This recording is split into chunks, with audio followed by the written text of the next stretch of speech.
बंधु माने कार्तिक मासर शुक्ल पक्ष नवमी तिथि को पवित्र अँला नवमी बोली कह जाए। जो दिन विशेष भाव में आमे माने अँला गछर पूजा करिथाउ। बंधु माने अँला गछ को धात्री वृक्ष बोली मध्य कह जाए।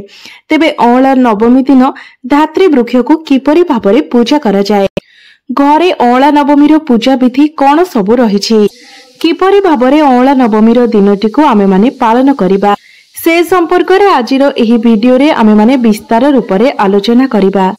पवित्र मास, पुण्य मास एवं धर्मर मास हेउछि कार्तिक मास।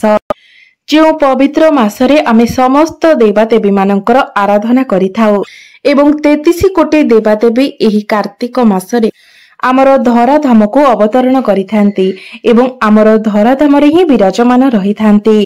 तेणु कार्तिक मासरे सर्व देवादेवींकर पूजा करबा सहित विशेष करी श्री विष्णुंकर पूजार्चना करा जायथाए एवं कार्तिक पंचुक व्रत पालन समय रे स्वयं श्री विष्णुंक नाम रे जदि आपण लक्षे तुलसी पत्र अर्पण करंती तेबे आपनको विशेष पुण्य फल प्राप्ति होइथाए बोली मान्यता रहिछि।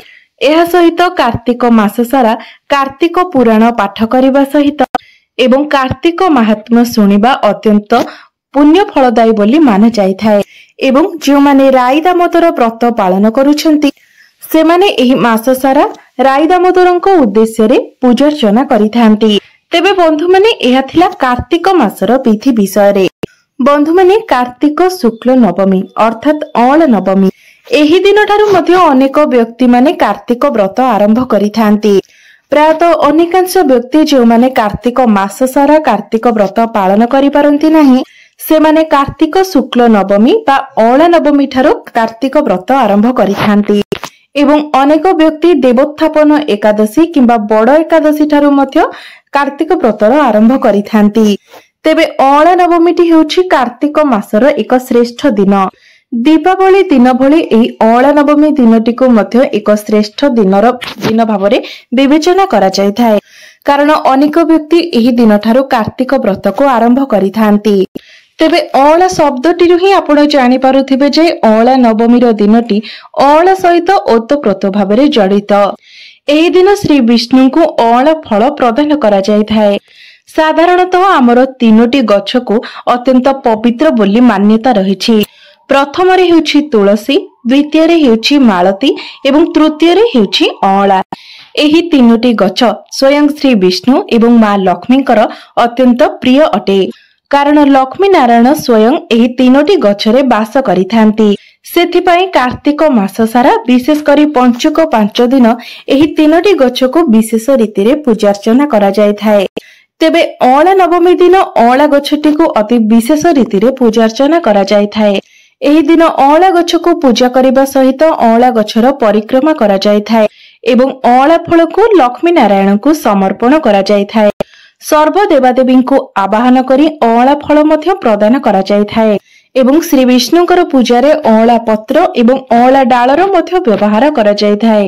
तेबे कौन रहिछि यार पूजा विधि? सकाळ ठारू आरंभ करी संध्या पर्यंत अँला नवमी दिन आपण घरे किपरि पूजा करिवे, चलित वर्ष अँला नवमी केउ दिन रे पडुछि, केउ तिथि एवं केउ समय एहा पई शुभ रहिछि, से विषय रे आज एही वीडियो रे आमे माने विस्तार रूप रे जानिबा। तेबे चलित वर्ष अँला नवमी अक्टोबर 31 तारिख रे पड़िबाकु जाउछि एवं सेथिपाई अँला नवमी पई स्वतंत्र पूजा विधि मध्य रहिछि।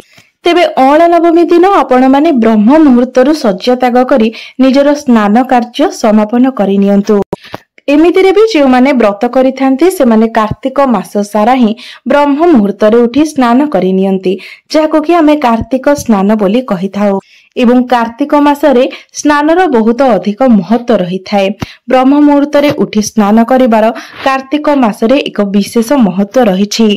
आपण माने ब्रह्म मुहूर्त रे उठी निजर घर पाखरे थिबा नदी, पोखरी किबा कोनोसी जलाशय निकटरे आपण स्नान कार्य करि परिबे। तेबे आपणको घर पाखरे जदि सेपरि किछि सुविधा नथाय तेबे आपण निज घरे मध्य स्नान करि परिबे। तेबे आपण जे जल रे स्नान करूछंती सेही जल रे अल्प किछि गंगा जल मिसाई स्नान करिवे एवं स्नान करिबा समय समस्त तीर्थ नदी गुडी को आवाहन करिवे। मने रखिबे कार्तिक स्नान समय स्वतंत्र भाव सर्वतीर्थ सप्ततीर्थंकर आवाहन करा जायथाय। ओम ओम गंगे च जमुनाश्चैव गोदावरी सरस्वती नर्मदा सिंधु कावेरी जलेस्मिन् सन्निधिं कुरु। एही आवाहन मंत्र को पाठ करी तापरे आपण जलरे स्नान करिवे। एहाको कार्तिक मासर ब्रह्म स्नान बोली कुहा जायथाय एवं मने रखंतु आपण ब्रह्म मुहूर्त रे ही स्नान करिवे। ब्रह्म मुहूर्त आमे राति 3टा रु 5टा मध्यर समय को ब्रह्म मुहूर्त बोली कहिथाउ। तो एही समय मध्ये आपण स्नान करिबा उचित। अर्थात 5टा बाजिबा पूर्वरु आपण निजर स्नान कार्य समापन करिनेबा उचित। तेबे अळा नवमी दिन आपण ब्रह्म मुहूर्त उठी निजर स्नान कार्य समापन करिनियंतु। 5टा पूर्वरु आपण निजर स्नान कार्य समापन करिनियंतु। एहा परे आपण शुद्ध वस्त्र परिधान करी सूर्य को जलार्घ्य अर्पण करंतु एवं मने रखंतु सूर्य को आपण 3 बार जलार्घ्य अर्पण करिवे। कारण सूर्य पूजा बिना विष्णु पूजा करा जाय न थाए एवं जदि आपण सूर्य पूजा न करी विष्णु को पूजा करूछंती तो आपणकर पूजा फलदायी होई न थाए। शास्त्र रे मध्य ए संपर्क रे वर्णना करा जायछि। सूर्य पूजा करिबा परे ही श्री विष्णुकर पूजा करा जाय थाए। तेबे स्नान परे आपण प्रथमे सूर्य देवता को प्रणाम जणाई 3 बार जलार्घ्य अर्पण करंतु। तापरे आपण माँ तुलसींकर पूजार्चना करंतु एवं तापरे आपण निजर ठाकुर घर को जाई ठाकुर घर को भल भाबरे परिष्कार परिच्छन्न करी निजर गृहर देवादेवी को पूजार्चना करंतु। तापरे आपणकर घर पाखरे जदि कोनोसी मंदिर अछि तो अळा नवमी दिन निश्चित रूप रे आपण मंदिर को जांतु। जदि आपणक घर निकटरे राधा कृष्णंकर मंदिर अछि, श्री विष्णुकर मंदिर अछि किंबा लक्ष्मी नारायणंकर मंदिर अछि किंबा शिव मंदिर अछि तेबे सेही मंदिर को आपण निश्चित रूप रे अळा नवमी दिन जांतु। तापरे आपण मंदिर रे मंगल आलती दर्शन करंतु। कारण अळा नवमी दिन जदि आपण देवादेवींकर मंगल आलती दर्शन करंती तो यह अत्यंत शुभ होइथाय। आपण माने जानंती एही दिन श्री मंदिर रे राधा पाद दर्शन होइथाय। तो जदि आपणकर सौभाग्य थाए आपण पुरी जाय कि राधा पाद दर्शन करंती तो यह मध्य आपणकर बहुत बड़ सौभाग्य होइथाय। बंधु माने एही दिन पूजक माने मंदिर रे पंचोपचार विधि रे विशेष रीति रे पूजार्चना करिथांती एवं मने रखंतु मंदिर रे आपण देवादेवींकर दर्शन करि सारिबा परे मंदिर रो परिक्रमा करिबा उचित। तेबे अळा नवमी दिन आपण मंदिर को जिबा देवादेवी को दर्शन करिबा एवं मंदिर को परिक्रमा करिबा एही तीनोटी कथा को आपण विशेष रूप रे ध्यान देबा उचित। एवं आउ गोटे गुरुत्वपूर्ण कथा हेउछि जदि आपण मंदिर परिक्रमा करिबा सहित मंदिर चारिपाख आपण झाड़ू रे सफा करंती तो ईश्वरंक सेवा करिवार आपणको अनेक पुण्य फल प्राप्ति होइथाय। बंधु माने आमे माने तो प्रत्येक दिन हमर ठाकुर घरे थिबा देवादेवी को पूजा करिथाउ। एहा सहित तुलसी गछर मध्य पूजा करिथाउ। मात्र अळा नवमी दिन विशेष कथा हेउछि जे आपण ठाकुर घरे आपणकर देवादेवी को पूजा करिबा सहित तुलसी गछर पूजा करिबा परे आपण अळा गछर पूजा करिबा उचित। अनेक व्यक्ति अळा गछ को निजर घर परिसर भितरे लगाई थांती एवं अनेक व्यक्ति एही गछ को कुंडरे मध्य लगाई थांती।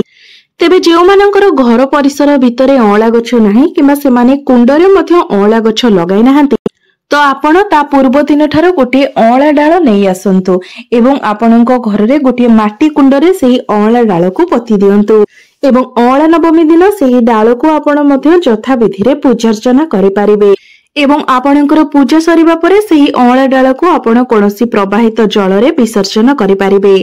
तेबे आपण किपरि विधि रे अळा नवमी रो पूजा करिबा उचित। कारण अळा नवमी दिन जदि आपण विशेष रीति रे पूजार्चना करिथांती तो आपणको लक्ष्मी नारायणकर विशेष कृपा प्राप्त होइथाय। विश्वास करा जाय जे अळा नवमी दिन ठारू सत्य जुगर आरंभ होइथिला एवं स्वयं लक्ष्मी नारायण अळा गछरे निवास करिथिले। सेथिपाई अळा गछको जगधात्री वृक्ष बोली कुहा जायथाय। एहा सहित लक्ष्मी नारायणଙ୍କ सहित शिव पार्वती मध्य अळा वृक्षरे वास करिथांती एवं अळा पत्र एवं अळा डाळ एपरि जिनिस जेउथिरे स्वयं श्री विष्णु एवं स्वयं महादेव वास करिथांती। सेथिपाई माँ पार्वती एवं माँ लक्ष्मींकर मध्य अळा वृक्ष हेउछि अत्यंत प्रिय।